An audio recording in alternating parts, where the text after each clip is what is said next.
Like and subscribe and click the bell icon to get new video updates. Michael Hagan, Freddy nails team changes as brutal Blues show more hunger than Maroons. Brad Fittler absolutely nailed the makeup of his team right for Origin 2, and it looked like every player in the side knew exactly what their role was. His captain James Tedesco summed it up perfectly after the game that the Blues had more hunger and were more brutal, which was spot on.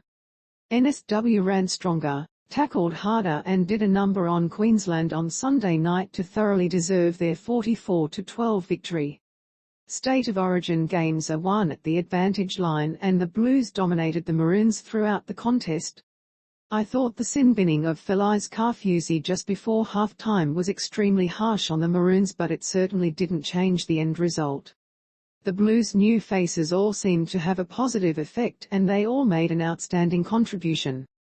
Trbojevic and Api Koroisau were rock solid in the middle, and Matt Burton on that left edge looked very comfortable working alongside Jarome Luai, Nathan Cleary and Brian To'o from their days together at Penrith. His bombs were awe-inspiring.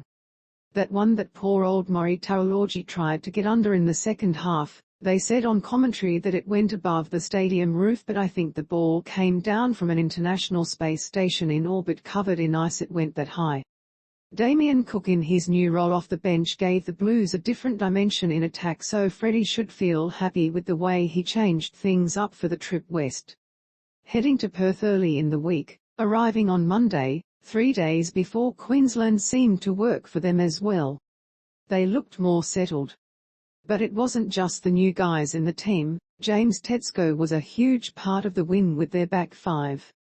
To'o, Daniel Tupou, Burton and Stephen Crichton were working off the ball on kick reception, and if not play one, but play two, every set they had options working the ball back upfield. Liam Murray and Cameron Murray, with their leg speed in the middle, made plenty of yards, and Junior Paulo had a much bigger impact in this game than the series opener. Queensland just didn't seem to have the intensity and attention to detail in defence that they took onto the field in Game 1. Even before Kaufusi got sin-binned, they just didn't appear to have the same desire.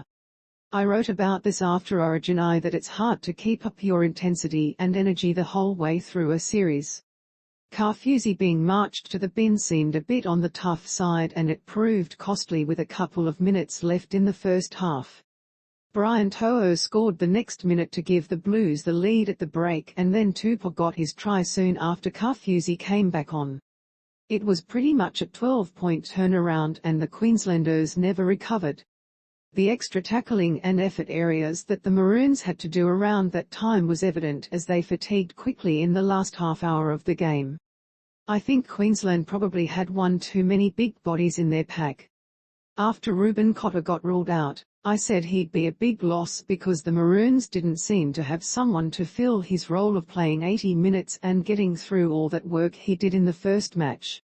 Ben Hunt switched to lock there for a while with Harry Grant at hooker, but you could see he was gassed because it's a big ask for a guy who plays halfback at club level most weeks to get through that workload against much bigger humans in the pack.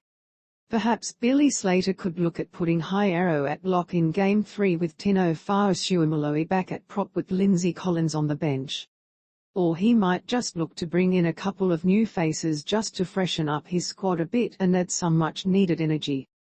All the headlines and banter between now and Game 3 are going to be that the Blues were outrageously good and it's all doom and gloom for Queensland. But Billy's too smart to fall for that. He doesn't need to make mass changes for Suncorp Stadium. Origin is of course about winning, but it's about winning the series. Game 2 won't matter much at all in the end if Queensland bounce back in the decider. The main changes the Maroons need are in the areas of mindset and attitude. If they fix them up, then we're going to be in for a beauty to finish the series.